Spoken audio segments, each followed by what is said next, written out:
Welcome to session 1 of our Spikes and Peaks, where we will be discussing how to make Accuquilt and the rulers work the same way. Let's get busy. We are so excited to be back with all you folks, and what you're looking at on camera now, it's sort of like baking a cake. We have all of our recipe ingredients in front of us. We need the book, we need Accuquilt dies and or specialty rulers, or both, because I'm going to share with you some ways to use different parts of your cubes and different parts of whether it's a mix and match or whether you have the specialty dies. And what we'll be able to do is give you the way to utilize tools mixed with Accuquilt and get the best out of both methods. I am not a certified teacher for Accuquilt, and Accuquilt does a brilliant job of providing videos for everything they do. I'm not going to cut on camera with the Accuquilt because if you own it, everything comes with a CD or DVD or whatever those things are. If you're new to Accuquilt, they even have videos for you to go watch to be able to determine how that fits your life. I will cover when necessary things about the rulers. Well, let's take a look at the Points and Peaks quilt. It is on page 6 and 7 in your book. We've got 2 different blocks we'll be making. We have block 1 and we have block 2. We have a set of half rectangles right here, and that would be die number 14. Or I would have used my half rectangle ruler. This little guy right here is die 9, which is this kind of funky little angle. And then the corner of this is die 5. But I can also do this exact element with a half square ruler. Now you have clear directions of how to use your half square triangle ruler in the book. But one of the things when it comes to using the dies and or the ruler, unless you're working with batik, you have a right and a wrong side of your fabric. Now, if I look at this picture, do you see how the angle's going the wrong way? So if I had my fabric in my machine, right sides up, I'm going to get the direct opposite of what I need for this quilt. This quilt only needs this exact shape. So in order to get it, my fabric has to be wrong side up. Now I'm going to tell you how you're going to know this. You're going to cut some you don't need. There are some blocks that require a left and a right, but this particular one does not. So anytime you're in doubt about which way do I lay my fabric, look at the design you're after, then take a look at how the pattern is interpreted in your pattern. That will tell you which way you lay your fabric. So I want my fabrics all laying on this die just exactly the way it gives me that element. But when I use the half square ruler, I can lay my ruler down, and I also know the same thing. And in the book, it clearly tells you when you are cutting these elements, have all of your fabrics right side up when you're doing the ruler. The easy way to find out is just cut a set. One of them will be wrong. That'll tell you which way to go. I like to try to avoid that problem if I can. So this would be made with my die 9. I'm using 14 here, and then I use a set of 5s or half square triangles. That gives me this.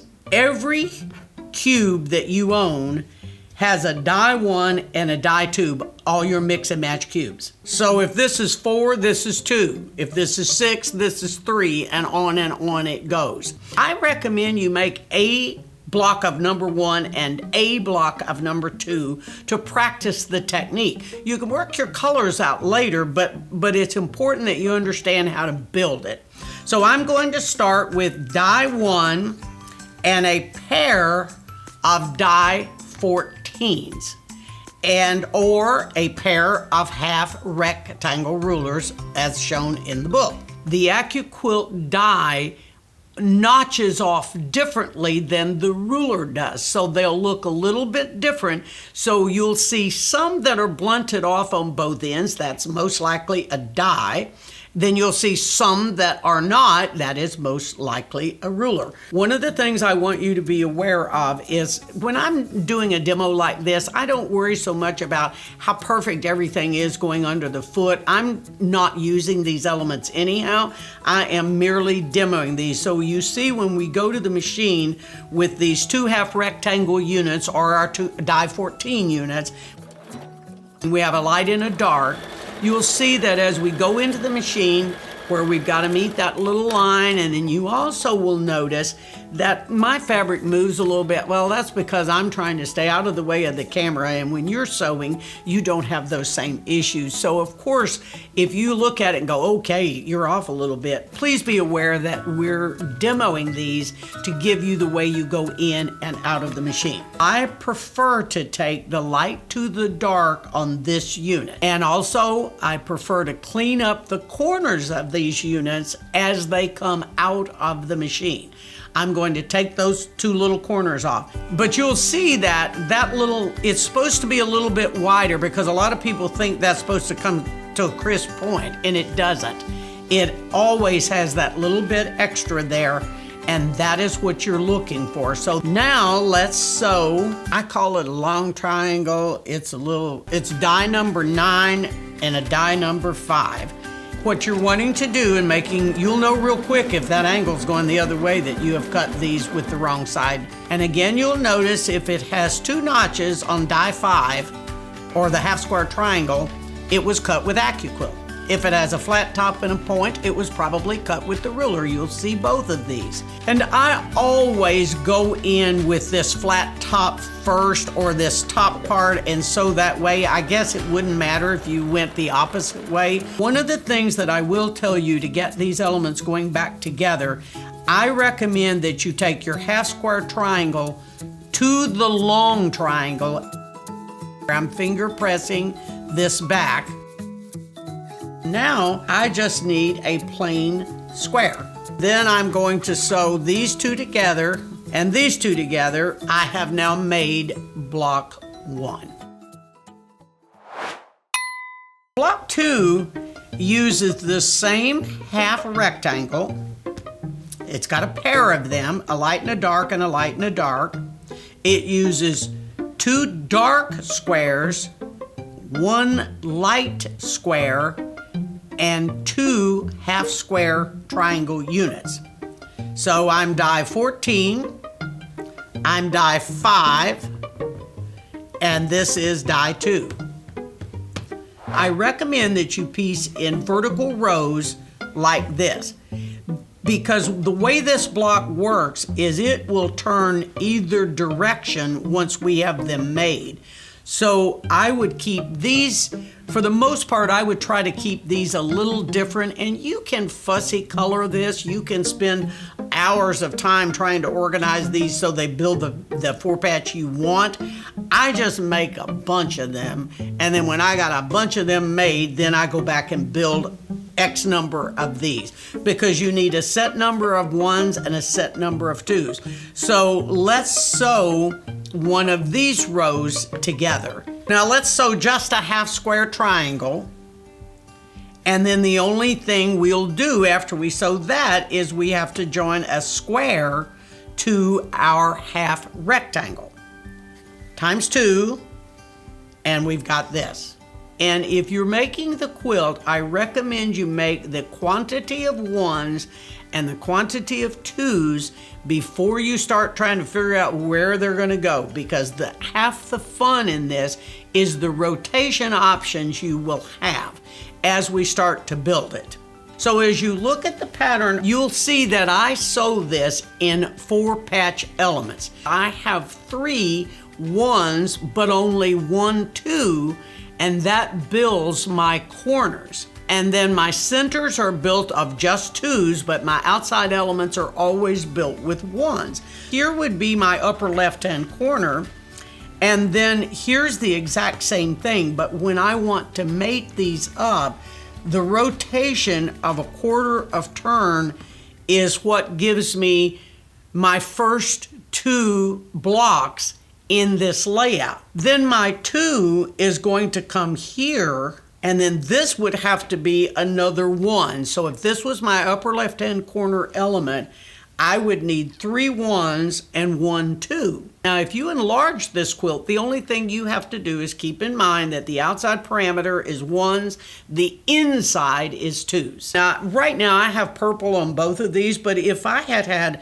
an orange and a red, I could rotate these, and this is how you'll start to be able to play. You'll notice now as you look at this on the board, I have already sewn some of my rows together. And I have been sewing in 4-patch components. So as I build this, my quilt is actually a batch of 4 patches. And that rotation, the reason that I ask you on that die 9 and die 5 that you take the dark to the light, you will find out that it will help you match your seams. And let's look at this particular one. It's missing a block, but let's say I was sewing right here on the camera. I'm going to be joining these guys right here, and then I'm always going to put 1 and 2 together, and that's a row, and 1 and 2 together, and that's a row. Regardless of where this 4-patch lives in this quilt, I sew them identical. That way, they have a rotation capability as they come around the quilt. If you sew some this way, and then you go back and sew these 2 together and these 2 together, you're going to be doing some trimming and matching of your seams. So when you're making a 4-patch quilt, which is what this is, try to sew your elements the same, and that leaves this east-west seam is flexible. And if this one, if you went in there and out there, then you'd be in and out, and it would still continue to work. You can't sew these 4 patches inconsistently and then expect to be able to butt it up to its neighbor block and have it be happy. If you just did the top batch of 4 patches and the middle row of 4 patches and on, you have some ability to rotate those rows totally around in case something is touching that you don't like. And I will tell you that rarely do I make a quilt like this that I don't end up having to take out a square or change something because I just can't make it rotate where I'm happy with it. And that's easier, I think, than making them one at a time and going to the wall and trying to make everything match.